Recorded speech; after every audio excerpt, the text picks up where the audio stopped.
أحلام وللمشاهدين الكرام. طبعا مؤسف هذا الكلام جدا يعني، وأنا في غاية الأسف والحرج والخجل من هذا الموقف، ولكن لابد أن يظهر أحد ويتكلم أحد يعني. طبعا أنا طلعت على الحلقة هي لأسبابي الخاصة اللي راح أقولها هي يعني. الأسباب الأساسية شرح موضوع اللي أشار إليه التقرير، انه يبدو الموضوع لا يتعلق لا بالحقوق ولا برد المظالم، يتحرك بعقلية تريد أن تتكرر مشاهد الفوضى من الباب إلى جنديرز إلى عفرين إلى معبطلي. وأعتقد أن هذه الرؤوس أصبحت واضحة، لا يمكن يعني أن نقول أنها نظرية مؤامرة. يعني مو معقول الخيط الحريري التي التقطه التقرير أن يعني هناك شخصيات ساندت هجوم تحرير الشام وصفت في صفها، واليوم يعني تظهر علينا بثوب الملائكة و يعني تقوم بأعمال. لا نناقش الحقوق من عدمها. بالنهاية هناك كما قلت محاكم مختصة وشرطة عسكرية، لا يمكن أن تعالج الأمور بنصب الهاونات والاستنفارات العسكرية والحواجز كرمال بيت فيه 14 عائلة. يبدو أن الموضوع استهداف لأهل حماة بحد ذاتهم، يعني كرمة لأشخاص معينين أو أحد معين. هذا مؤسف جدا ما نشهده. يعني لست مدافعا ولن أكون مدافعا، ولا يحلم أحد أن أدافع عن خطيئة أو عن انحراف أو عن استخدام السيء للسلطة. أنا ضد هذه التصرفات أيا تكن مصدرها، ولكن أريد أن أشير أن هناك من يريد في هذه المنطقة الفوضى الدائمة والعارمة. من هو هذا الذي يريد هذه الفوضى يا سيد يعني هشام؟ أعتقد أن الأمور أصبحت يعني واضحة وضوح الشمس، لا يمكن أن تغطى بغربال، ولا يمكن أن نقول أن كل ما يجري عادي وطبيعي وهي فصائل تتناحر يعني. وتصرفات لا فردية. نعم، نقول أن هناك من يتحرك على الرقعة بشكل منتظم، ما أن تهدأ في منطقة حتى تتحرك في أخرى. يعني ولكن أيضا هذا الحديث يا أستاذ هشام، اسمح لي عذرا، يعني الحديث بهذه الطريقة عما يجري مع الفصائل، ويبدو وكأنه تحميل المسؤولية لجهات خارجية تقوم بتحريك هذه الفصائل، وبالتالي أنت تخلي مسؤولية الفصائل عما يجري. هنالك من يريد لهذه المنطقة أن لا تستقر، من يريدهم قادة الفصائل يا أستاذ هشام.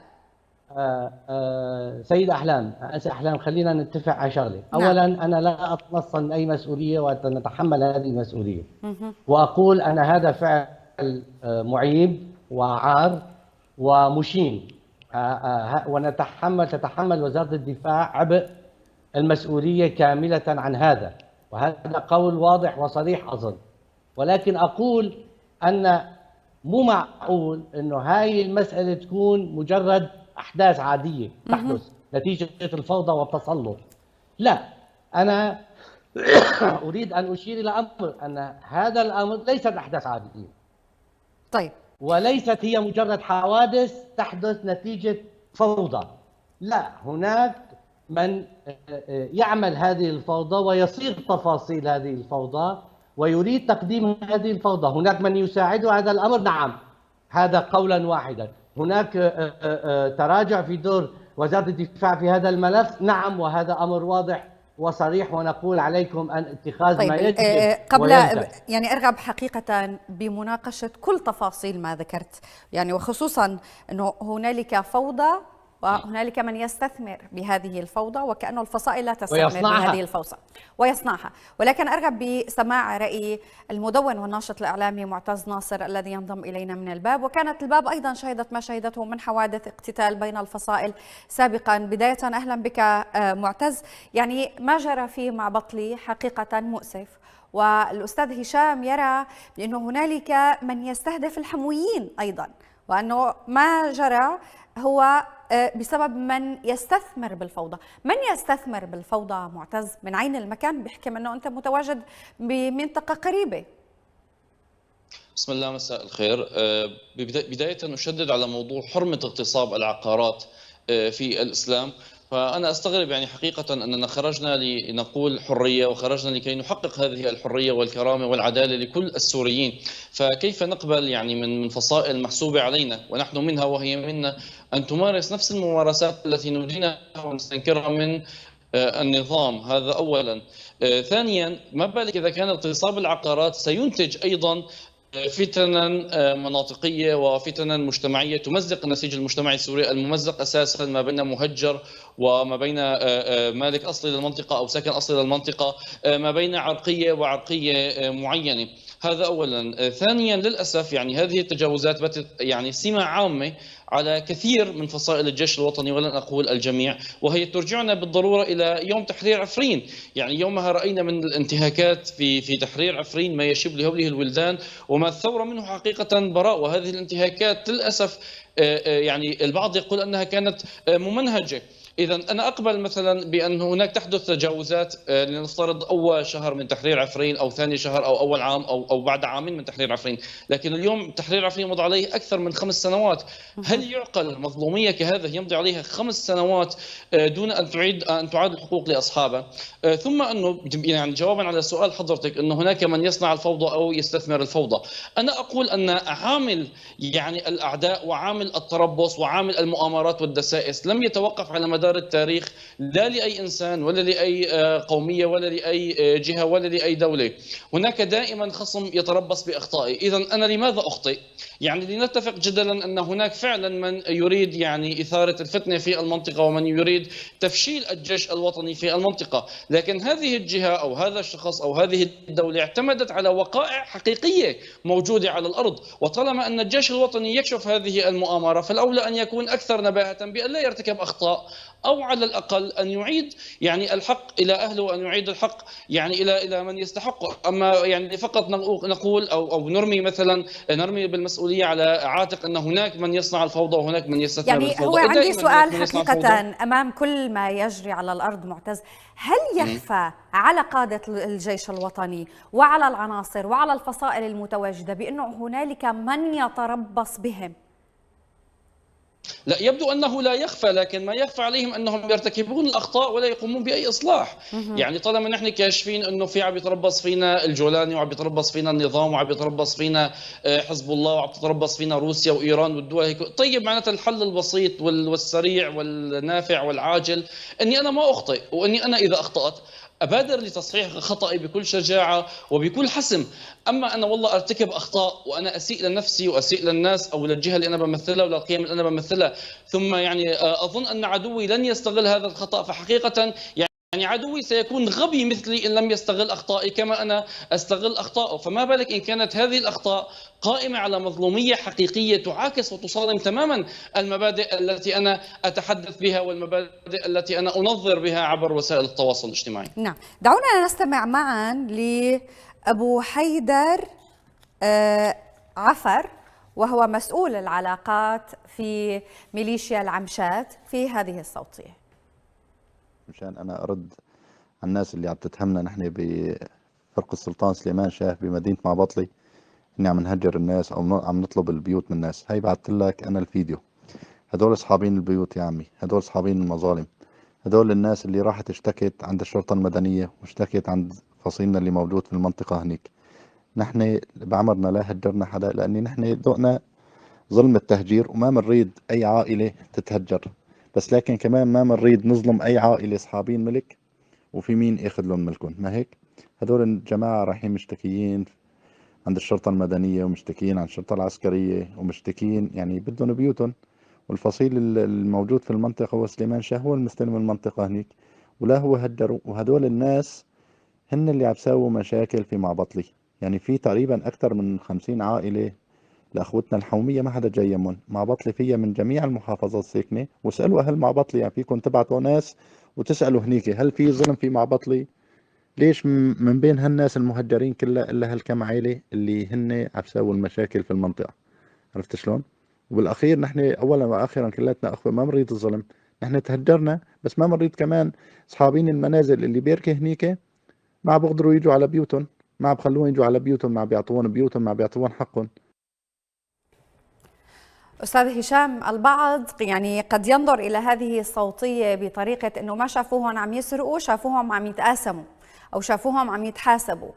ما هو دور أي فصيل متواجد في أي منطقة إذا ما قاموا الأهالي بتقديم شكاوى للشرطة المدنية لاسترداد حقوقهم؟ أول شيء يعني جيد الآن يعني إنه فصيل سليمان شاه الآن يعني بهذه الصورة يظهر، وهذا يعني مبارك، يعني الحمد لله على السلامة. فيعني لا لا، هو ما يعرف نحن ظهر سيد هشام، بس لحتى نتفق على الصيغة. يعني هو بعت لنا هي الصوتية لحتى يعني يطلعوا بالصيغة الأجمل، إنه هن عم بيدافعوا عن الأهالي يلي اشتكوا. هذا يحيلنا لتساؤلات عن دور القضاء في المنطقة، عن دور الشرطة المدنية في بالضبط. أنا المنطقة، هذا عن دور رح الشرطة أجاوبك العسكرية. وأجاوب يعني هذا ما هو المعتز. دور الفصيل؟ الفصيل بالضبط. يروح على أنا بالنسبة المناطق. لي نعم كممثل تفضل. فصيل، طب أنا بالنسبة لي في الجيش الوطني أقول لا دخل لي في كل هذا الحديث. لديكم الآن شرطة مدنية، وإذا الأمر متعلق بأمر عسكري اشتكوا على القضاء العسكري وحلوا الموضوع، والقضاء والنيابة العسكرية تحرك الأمر. يعني أنا بالنسبة لي أقول أن دخول أصلا الفصيل بهذه الصورة هو خاطئ، إذا كان هو على حق أو على باطل، بغض النظر عن أحقية مقولته من عدمه. يعني لا دخل لك أنت وغيرك في الموضوع، هناك قضاء يحقق. سيما أن يعني التاريخ يشهد للجميع، كل واحد بيعرف يعني تاريخه إيش، وبيعرف إيش هو يعني. وبالتالي يعني اليوم أن يكون فصائل متورطة لها قصص فساد كثيرة تأتي اليوم في هذه الصورة، جيد أنهم بدأوا يحسنوا هذه الصورة السيئة يعني، ونحن سعداء بذلك ولسنا حزينين. ولكن يعني أقول بكل صراحة يعني الآن أمام وضع مجتمعي نازحين يجب أن يحل بطرق لا دخل للفصائل والاستنفارات العسكرية والحواجز ونصب الهاونات والبيانات مضادة ومعسكر ترندي، وتتطور الموضوع ويصير اشتباكات. يعني بعتقد الموضوع ما بظن يعني صار أكبر من موضوع مبنى وحقوق واستردادات. يعني الموضوع كأنه عم ياخذ حجم ثاني. القصة ما هي قصة رمانة، يعني قصة قلوب ملانة. يعني أعتقد إنه الموضوع صار واضح، يعني إنه رح يتم استثماره، ورح يلاقي حدا يدق على صدره يقول حقنا عندي. ويعني المشاهد اللي بنعرفها نحن، اللي تعودنا عليها الساعة 12 بالليل تنفتح المعابر وناس تقول له أخذوا لنا حقوقنا، ويقول حقهم عندي، مشان الشيخ الفاتح يتدخل وينقذ أهالي معبطلي الكرام. يعني هي القصة صارت ولكن هذه صراحة. المسؤولية ألا ترى أنه كل فصائل الجيش الوطني ووزارة الدفاع في الحكومة نعم، المؤقتة تتحمل وزارة مسؤولية الدفاع ما مسؤولة، يجري؟ بس لأنه لأقول لك ليش تتحمل أستاذ هشام، اسمح لي بنقطة. كاملة. اليوم عندما وهم تستمر الآن هذه التجاوزات ونستمر بالحديث عن اسم فصيل بفصيل وتنصل وزارة الدفاع من الحديث، يعني اليوم يضعف موقف ما يسمى وزارة الدفاع. يعني ألا يوجد ناطق إعلامي باسم وزارة الدفاع؟ أين هي أستاذ هشام؟ مع احترامي لحضرتك طبعا ومع وجودك معنا وكل ذلك، ولكن الحساسية المطلقة بموضوع التعامل مع فصائل الجيش الوطني لا يوجد عقوبات رادعة للفصائل. ولو كان يوجد فعلا عقوبات رادعة لهذه الفصائل أو قدرة وزارة الدفاع على معاقبة قادة الفصيل وسحبه أمام يعني من قام بالإساءة بحقهم، لما تكرر هذا الفعل. صح؟ طيب صحيح. يعني صحيح. اليوم نتحدث أصبح عن حالة فصائلية. حتى يعني اليوم الشارع السوري يعني بدأ يعني يطلق بعض النكات على فكرة الجيش الوطني، وليست خصوصا أمام ما يجري. أعطيني مجال. أنا كما أحال معتز الموضوع عاد ل 2018، أنا أحيل الموضوع عندما بدأت مسيرة الإصلاح في داخل الجيش الوطني، وبدأنا في عمليات إصلاح حقيقية وجذرية تزيل عناصر الفساد، نذكر جميعا من دخل وساند الفاسدين. يعني هذه الصورة أريد أن أثبتها في ذهنك وذهن معتز. يعرفها الجميع يا أستاذ هشام، ولكن هذا يظهر أصلا حتى يا أستاذ هشام، يعني إذا بدنا نحكي، إذا بدنا نطرح كل النقاط وكل التجاوزات وبسرد لك إياهم فقط خلال الشهر الماضي، سترى أنه كل فصائل الجيش الوطني سواسية، ولكن هنالك فرق بالأماكن وهنالك فرق بالاعتداء والإساءة. ظهوري بالحلقة بسبب واحد، انه انا رايد اثبت فكرة مهمة كثير. انا من حمى كل الفساد او كتلة الفساد المتحركة داخل الجيش الوطني هو نفسه من يصنع الفساد ومن يحميها الى الان. الى الان انا طيب اذا بدنا نحكي عن هي النقطة، يعني سأطرح فقط فكرة أخيرة وأرغب بسماع تعليقك باقتضاب جدا. العمشات، قائد فصيل العمشات كان هنالك لجنة لمحاسبته، وتدخل أيضا المجلس الإسلامي السوري ولم يستطع أحد محاسبة أبو عمشة. ماذا نتوقع على الأرض؟ وهل تعتقد أنه أي فصيل ثاني لاحقا سيتعامل مع أي تجاوز بطريقة أفضل من العمشات؟ لأنه اللي بيشفع للعمشات رح يشفع لغيرهم. بدك تسألي الجولاني اللي حشد على الجيش الوطني ودخل، وقضية أبو غنوم بيعرف معتز، يعني واضحة كانت. طيب عموما يعني وضحت النقطة، ولكن أيضا نقطتي كانت واضحة. هنالك قصور من باقي الفصائل وأيضا مما يسمى وزارة الدفاع. لكي لا يتحول إلى سجال، دعني أشرك في الحديث. معتز اليوم الأهالي إلى أي حد فقدوا الأمل والثقة بتعدد السلطات على الأرض؟ حقيقة يعني 6 سنوات كان يعيشها ريف حلب الشمالي، أنا برأيي استنفذت فيها كل فرص الإصلاح. يعني مثلا ريف حلب الشمالي لم يكن يعاني التحديات التي كانت تعانيها إدلب من اجتياح النظام ومن قصف مثلا في البراميل وغيرها. ريف حلب الشمالي كان فيه أريحية كبيرة لقوى الثورة جميعا لتتحرك بكل حرية ولتمارس أي عمل إصلاحي، وخاصة الأعمال الإصلاحية التي تبدأ بنفسي والتي تبدأ بذاتي والتي تبدأ بفصيلة وبجهتي وبمؤسستي إلى آخر ذلك. لكن يعني طوال 6 سنوات لم نجد إلا يعني العبث، ولم نجد إلا الفوضى، ولم نجد إلا استمرار الضياع، لدرجة صارت فيه التجاوزات هي السمة العامة المميزة للجيش الوطني. وكل ذلك أنا أسميه يعني فوضى السلطة، لأنه غياب وجود سلطة مركزية عادلة تعيد الحقوق لأصحابها وتنصف المظلومين من الظالمين سيولد لدينا باستمرار وسيولد لدينا إلى ما لا نهاية هذه التجاوزات وهذه يعني الانتهاكات. أيضا يعني أنوه على نقطة جدا مهمة، وهي ضرورة عودة أهلنا المدنيين المهجرين من عفرين بسبب إفساد بعض المجموعات المرتبطة والمتسترة باسم الجيش الوطني، وأيضا ضرورة عودة أهلنا. طيب يا معتز، يعني اليوم حضرتك متواجد وفعلا الأهالي يرغبوا بالعودة، لديهم أرزاق وأملاك. نعم. وحقهم. وعلينا أن نشجعهم من هي الجهة التي يجب أن ترعى هذه العودة؟ لأنه البعض سيرى أنه فصائل الجيش الوطني تساهم بالتغيير الديموغرافي في المنطقة عبر تهجير الأهلي، يعني السكان الأصليين للمنطقة على حساب المهجرين. أنا حقيقة أقول أن فصائل الجيش الوطني بغير وعي وبغير فهم منها ساهمت في تكريس التغيير الديموغرافي في سوريا، حين تورطت أو حين تورط جزء منها في انتهاكات ضد المكون الكردي في عفرين، أو ضد المكون العربي في الباب، أو ضد كل الشرائح المجتمعية في شمال حلب. وللأسف هذا يعطي ذريعة لأعداء الثورة ولخصوم الثورة ونسميهم ما نشاء، يعني لكي يستغل ضد الجيش الوطني وضد القوى الثورية وضد حتى قيم الثورة. كما أن هناك مهجرين من عفرين بفعل يعني مجموعات مسيئة من الجيش الوطني، هذا بالضرورة أيضا سيولد مشكلة عمرها سنوات، وهي أهلنا العرب المهجرين من منطقة الجزيرة التي تحتل قسد. لهؤلاء حقوق في أرضهم وبلدهم، أقصد أهلنا الكرد في عفرين، ولهؤلاء حقوق أيضا في مناطقهم، وأقصد أهلنا العرب المهجرين من قبل احتلال قسد للمناطق.